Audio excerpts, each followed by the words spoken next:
Okay, तो अगर आप भी अपनी ड्राइंग्स को इस तरह से रियलिस्टिक बनाना चाहते हो और अपनी शेडिंग स्किल्स को इम्प्रूव करना चाहते हो तो ये वीडियो आपके लिए बहुत ही ज़्यादा हेल्पफुल हो सकती है। बिकॉज इस वीडियो में मैं आपको 5 टिप्स दूंगा जिनकी हेल्प से आप अपनी शेडिंग स्किल्स को इम्प्रूव कर सकते हो और अपनी ड्राइंग्स को इस तरह से रियलिस्टिक बना सकते हो। तो अगर आप चैनल पर नए हो तो आप चैनल को सब्सक्राइब कर लो, और अगर आप मुझसे पहली बार मिल रहे हो तो हे गाइस, मेरा नाम है Aman and I do pencil drawing.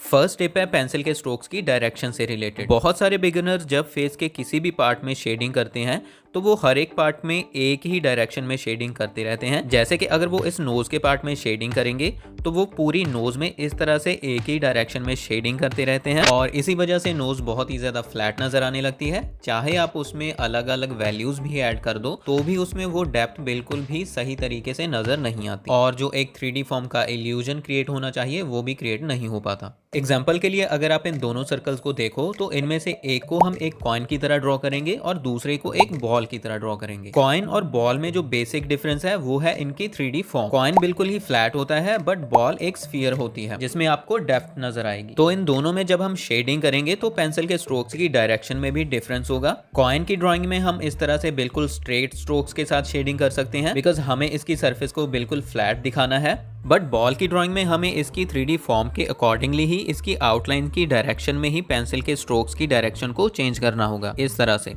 अगर हम बॉल की ड्राइंग में भी बिल्कुल स्ट्रेट स्ट्रोक्स के साथ शेडिंग करेंगे तो ये भी बिल्कुल कॉइन की तरह ही फ्लैट नजर आने लगेगी। फिर चाहे हम इसमें वैल्यूज को भी ऐड कर दें बट ये काफी फ्लैट ही नजर आएगी, और इसीलिए पेंसिल के स्ट्रोक्स की डायरेक्शन का सही होना बहुत ही ज्यादा जरूरी है अगर आप किसी भी ऑब्जेक्ट को 3D या फिर रियलिस्टिक ड्रॉ करना चाहते हो तो। जैसे कि जब भी आप किसी नोज के पार्ट में शेडिंग करो तो आपको इसकी फॉर्म के हिसाब से अपनी पेंसिल के स्ट्रोक्स की डायरेक्शन को भी चेंज करते रहना होगा। जैसे कि जब हम इसके फ्रंट साइड पे शेडिंग करेंगे तो हम इस तरह से नीचे की तरफ स्ट्रेट लाइन में शेडिंग कर सकते हैं, और इन पार्ट्स में हमें थोड़ी सर्कुलर डायरेक्शन में शेडिंग करनी होगी,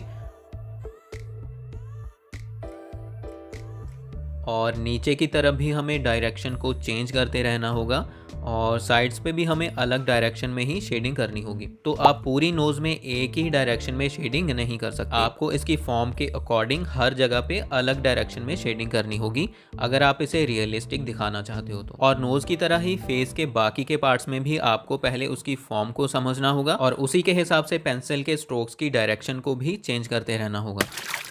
सेकेंड टिप है पेंसिल के स्ट्रोक्स की लेंथ से रिलेटेड। बहुत सारे बिगिनर्स फेस के किसी भी पार्ट में शेडिंग करने लगते हैं तो वो एक एंड से दूसरे एंड तक इस तरह से बहुत लंबे लंबे स्ट्रोक्स लगा के एक बार में ही पूरे पार्ट को कवर करने की कोशिश करते हैं, जो कि बिल्कुल भी सही नहीं है। जैसे कि मैंने आपको पहले ही बताया है कि आपको हर पार्ट की 3D फॉर्म को समझना है, उसके हिसाब से ही आपको शेडिंग की डायरेक्शन को भी चेंज करते रहना है। बट अगर आप पूरे पार्ट को लंबे लंबे स्ट्रोक्स के साथ ही कवर कर लोगे तो आप डायरेक्शन कहाँ पे चेंज करोगे।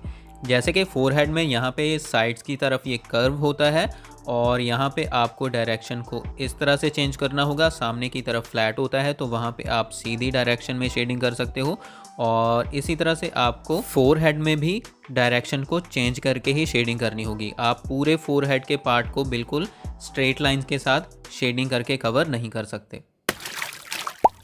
बहुत सारे बिगिनर्स शेडिंग के टाइम पे जब पेंसिल से स्ट्रोक्स लगाते हैं तो वो इस तरह से बीच बीच में स्पेस छोड़ देते हैं और फिर लेयर बनाते बनाते उन खाली जगहों को फिल करने की कोशिश करते हैं, पर इससे शेडिंग खराब होती है और शेडिंग में जो स्मूथनेस होनी चाहिए वो नहीं आ पाती। तो अगर आप अपनी ड्राइंग्स में स्मूथ शेडिंग करना चाहते हो तो आपको पेंसिल के स्ट्रोक्स के बीच में खाली जगह को छोड़ना बंद करना होगा। आप इस तरह से पेशेंस के साथ स्ट्रोक्स को साथ साथ लगा के इस चीज़ को फिक्स कर सकते हो और पेशेंस के साथ इसे आदत बना सकते हो। फोर्थ टिप है पेंसिल्स के ऊपर प्रेशर से रिलेटेड। अगर आपको किसी पार्ट में एक ही वैल्यू नजर आ रही है, फॉर एग्जांपल अगर आप इस चीक के पार्ट में देखो तो जस्ट लाइट वैल्यूज ही नजर आएंगी, तो जहां तक एक ही वैल्यू है वहां तक हमें शेडिंग करते टाइम इक्वल और लाइट प्रेशर को ही यूज करना होगा। जहां पे जाके वैल्यूज चेंज हो रही हों वहां पे जाके हम प्रेशर को चेंज कर सकते हैं। स्मूथ शेडिंग के लिए भी प्रेशर को कंट्रोल करना बहुत ही ज्यादा जरूरी है।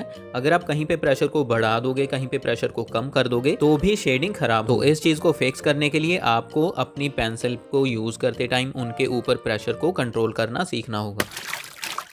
और लास्ट टिप है पेंसिल की ग्रिप और टिप के एंगल से रिलेटेड। पेंसिल ग्रिप कई तरह की होती है, जैसे कि ओवरहैंड ग्रिप, अंडरहैंड ग्रिप या फिर ट्राइपॉड ग्रिप, बट मैं ज़्यादातर ट्राइपॉड ग्रिप ही यूज़ करता हूँ। और बात करें पेंसिल की टिप के एंगल की, तो मैं नॉर्मली इसे ऑलमोस्ट 30 डिग्री पे ही रखता हूँ, बट ट्राइपॉड ग्रिप को भी मैं कई सारे वेरिएशंस के साथ यूज़ करता हूँ। जैसे कि जब मुझे नॉर्मल पार्ट्स में शेडिंग करनी होती है, तब मैं ट्राइपॉड ग्रिप के साथ पेंसिल को पेंसिल की टिप से थोड़ा नॉर्मल डिस्टेंस से पकड़ता हूँ, इस तरह से।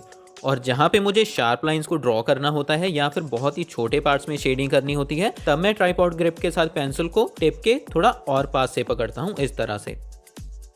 बट जहाँ पे मुझे काफ़ी बड़े एरियाज में शेडिंग करनी होती है, तब मैं पेंसिल को काफ़ी पीछे से पकड़ता हूँ, मतलब एक्सटेंडेड ट्राइपॉड ग्रिप के साथ। तो आप भी इसी तरह से रेफरेंस फोटो को ध्यान से ऑब्जर्व करके और अलग अलग पार्ट्स की 3D फॉर्म को ध्यान में रख के पेंसिल की ग्रिप को चेंज कर सकते हो और अपनी शेडिंग टेक्निक को इम्प्रूव कर सकते हो। तो आई होप ये टिप्स आपके लिए हेल्पफुल होंगी, और अगर आपको मेरी वीडियोस पसंद आती हैं तो आप इनको अपने दोस्तों के साथ भी शेयर कर दिया करो प्लीज़। और इनमें से कौन सी टिप आपको सबसे ज़्यादा अच्छी लगी, आप कमेंट्स में मुझे ज़रूर बताना। और वीडियो अच्छी लगी तो आप वीडियो को लाइक ज़रूर कर देना, और अगर आप चैनल पर नए हो तो आप चैनल को सब्सक्राइब भी ज़रूर करना। अब हम मिलते हैं आगे किसी और वीडियो में, तब तक के लिए कीप ट्राइंग, कीप लर्निंग।